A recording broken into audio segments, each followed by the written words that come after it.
নমস্কার, এসএসএন খবরে আপনাদের স্বাগত। আপনাদের সাথে আমি অন্তরা। বিস্তারিত খবরে যাবার আগে শুরুতেই হেডলাইন্স।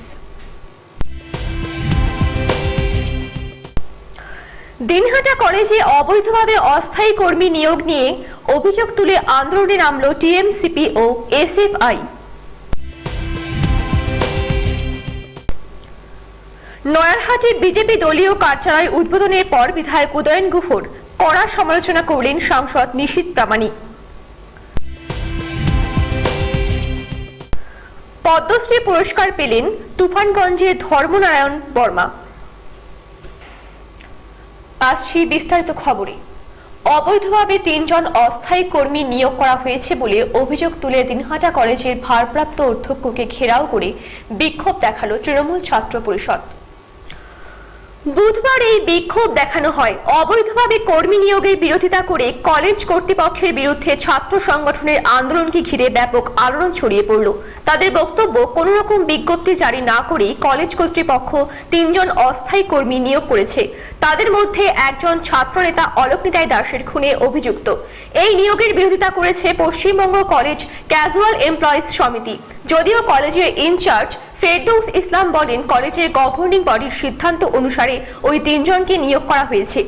ঘটনার বিবরণে জানা গিয়েছে, দিনহাটা কলেজের ৩ জনকে অস্থায়ী কর্মী হিসেবে নিয়োগ করার সিদ্ধান্ত নেয় কলেজের গভর্নিং বডি। এদিন যথাসময়ে ওই ৩ ব্যক্তি অস্থায়ী পদে কাজে যোগ দেন। এই খবর কলেজের ছাত্রছাত্রীরা জানতে পেরে তৃণমূল ছাত্র পরিষদের একদল ছাত্র কলেজের ইনচার্জের অফিসের সামনে বিক্ষোভ শুরু করে। ছাত্রনেতা আমির আলম বলেন, কোন রকম বিজ্ঞপ্তি ছাড়াই ৩ জনকে কলেজ কর্তৃপক্ষ অবৈধভাবে অস্থায়ী পদে নিয়োগ করেছে। এদের মধ্যে একজন ছাত্রনেতা অলোকনিতাই দাসের খুনে অভিযুক্ত। এটাকে কিছুতেই মেনে নেওয়া যায় না। এ বিষয়ে পশ্চিমবঙ্গ কলেজ ক্যাজুয়াল এমপ্লয়িজ সমিতির রাজ্য সভাপতি মেহবুব ইলাহি আলী বলেন, রাজ্যের শিক্ষামন্ত্রী ঘোষণা করেছিলেন কলেজগুলিতে আর কোনো ক্যাজুয়াল কর্মী নিয়োগ করা যাবে না। অথচ দিনহাটা কলেজে ক্যাজুয়াল কর্মী নিয়োগ হচ্ছে। কিভাবে হচ্ছে বোঝা যাচ্ছে না। আমরা পরবর্তীতে দেখলাম, কারণ অলরেডি আমরা দীর্ঘদিন ধরে আন্দোলন করছি গোটা রাজ্য জুড়ে। এই পশ্চিমবঙ্গ কলেজ ক্যাজুয়াল এমপ্লয়িজ সমিতি আমরা আন্দোলন করছি আমাদের দাবি দেওয়া নিয়ে, আমাদের স্থায়ীকরণের জন্য। অলরেডি দেখবেন যে শিক্ষামন্ত্রী ঘোষণা করে দিয়েছে কলেজে আর কোনো ক্যাজুয়াল কর্মচারী নিয়োগ করা যাবে না। সেটা বিকাশ ভবনের মাধ্যমে অ্যাপ্রুভাল নিয়ে এসে নিয়োগ করতে লাগে। এখানে নিয়োগ করছিল, সেই বিষয়টা আমাদের জানা ছিল না। আমরা দীর্ঘদিন ধরে আমরাও গতকাল দেখলাম যে আমরা প্রিন্সিপালকে একটা ডেপুটেশন দিয়েছি, 2 জনের বেতন বাড়ালো। আজকে কলেজে আমরা 28 জনের মতো ক্যাজুয়াল। আমরা দীর্ঘদিন ধরে আন্দোলন করছি যে আমাদেরকে একটা স্থায়ীকরণ করা হোক। আমাদের কোনোভাবে স্থায়ীকরণ করা হচ্ছে না, অথচ কলেজে দিনের পর দিন এভাবে ক্যাজুয়াল নিয়োগ হয়ে যাচ্ছে। যদিও দিনহাটা কলেজের গভর্নিং বডির চেয়ারম্যান বিধায়ক উদয়ন গুহ বলেন, গভর্নিং বডির সিদ্ধান্ত অনুসারে ওই ৩ জনকে নিয়োগ করা হয়েছে। ছাত্রনেতার খুনে অভিযুক্ত একজন সম্পর্কে উদয়নবাবুর বক্তব্য, যদি আদালতে তার বিরুদ্ধে যে অভিযোগ উঠেছে তা প্রমাণিত হয় তাহলে তাকে ওই পদ থেকে বরখাস্ত করা হবে। এসএসএন খবর। বিধানসভা নির্বাচনের দিকে লক্ষ্য রেখে দিনহাটা ২ নম্বর ব্লকের নয়ারহাট বাজারে ভারতীয় জনতা পার্টির নতুন কার্যালয়ের উদ্বোধন হলো। মঙ্গলবার সন্ধ্যায় এই কার্যালয়ের উদ্বোধন করেন দলের কোচবিহারের সাংসদ নিশীথ প্রামাণিক। উপস্থিত ছিলেন বিজেপির জেলা সহ সভাপতি অশোক মণ্ডল, দলের নেতা দীপ্তিমান সেনগুপ্ত সহ অন্যান্য নেতৃত্ব। এদিন দলীয় কার্যালয়ের উদ্বোধন করেন সাংসদ নিশীথ প্রামাণিক। দিনহাটা তৃণমূল বিধায়ক উদয়ন গুহর সমালোচনা করে বলেন, নয়ারহাটে যিনি তৃণমূলের প্রধান রয়েছেন তিনি উন্নয়নের কাজ করতে চাইছেন, তবে সেই উন্নয়নের কাজ করতে দিচ্ছে না বিধায়ক উদয়ন গুহ। তিনি বলেন, তৃণমূলের এমন বহু পুরনো কর্মী রয়েছেন যারা বহু বছর থেকে দল করে আসছেন, কিন্তু তারা দলের মর্যাদা পাচ্ছেন না।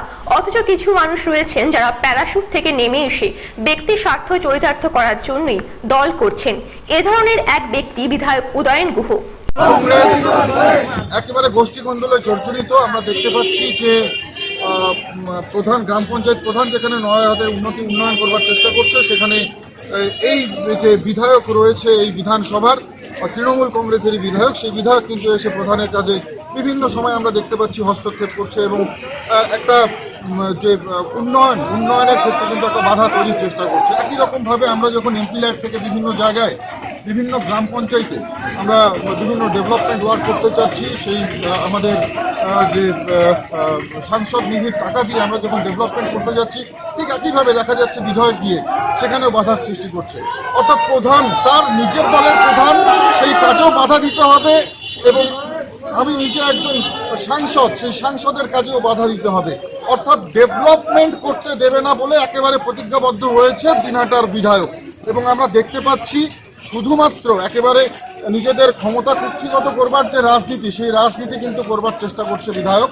এবং একেবারে পরিষ্কারভাবে বলতে চাই আজকে নয়ারহাটের মাটিতে দাঁড়িয়ে যে আমরা সবসময় উন্নয়নের পক্ষপাতী। রাজনীতির ময়দানে রাজনীতি হবে, কিন্তু যখন ডেভেলপমেন্ট হবে, যখন উন্নয়ন হবে, সে যে কেউ হোক না কেন, তৃণমূল কংগ্রেস করতে চাইলে তাকেও করতে দেওয়া উচিত, বিজেপি করতে চাইলে তাকেও করতে দেওয়া উচিত, যে কেউ করতে পারে। কিন্তু আজকের দিনে আমরা দাঁড়িয়ে দেখছি যে নিজের দলের প্রধান অর্থাৎ তৃণমূল কংগ্রেসের প্রধান যখন ডেভেলপমেন্ট ওয়ার্ক করতে যাচ্ছে, তখন সেখানে দাঁড়িয়ে তৃণমূল কংগ্রেসের বিধায়ক সেখানে বাধা হয়ে দাঁড়ায়।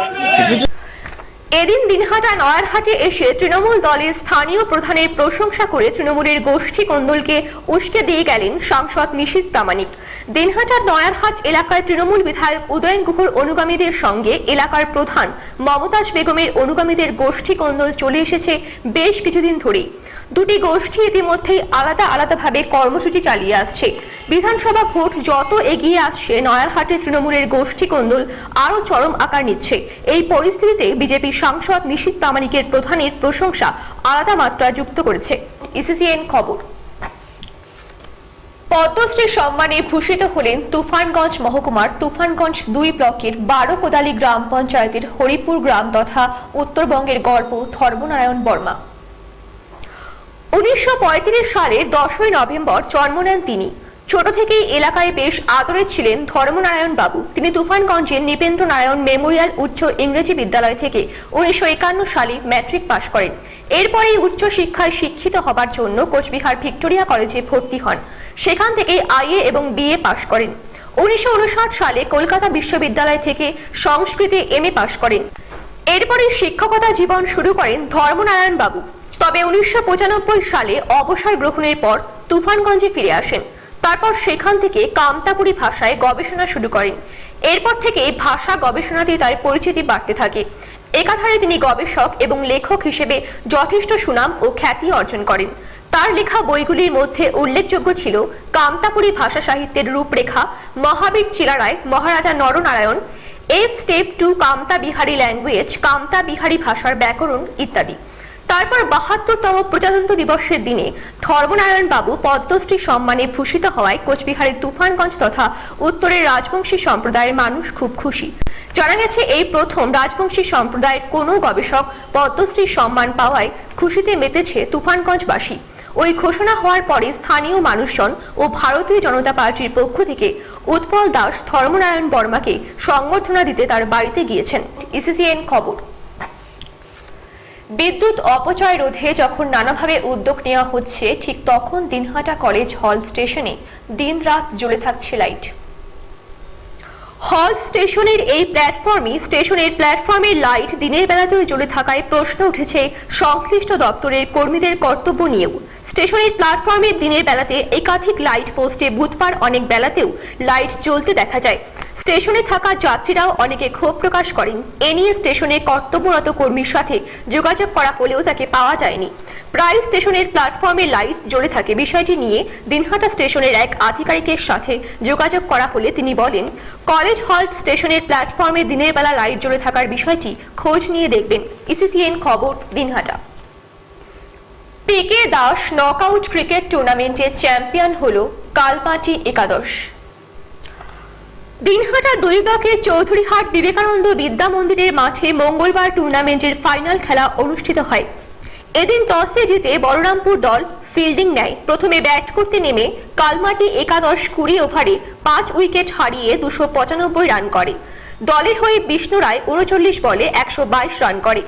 জবাবে ব্যাট করতে নেমে বলরামপুর দল 8.5 ওভারে সবকটি উইকেট হারিয়ে 90 রান করে। এদিনের খেলায় মাঠে উপস্থিত ছিলেন দিনহাটা 2 পঞ্চায়েত সমিতির সভাপতি বীরেন বর্মন, চৌধুরীহাট গ্রাম পঞ্চায়েত প্রধান ছবি বর্মন, শ্যামল দাস, প্রদীপ কুমার সাহা প্রমুখ।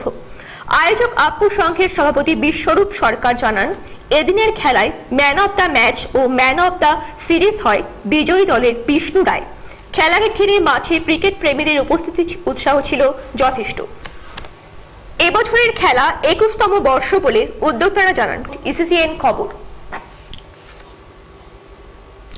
এসিসিএন খবর এখনকার মতন এই পর্যন্তই। আপনারা দেখতে থাকুন এসিসিএন খবর, সবার মাঝে সবার সাথে।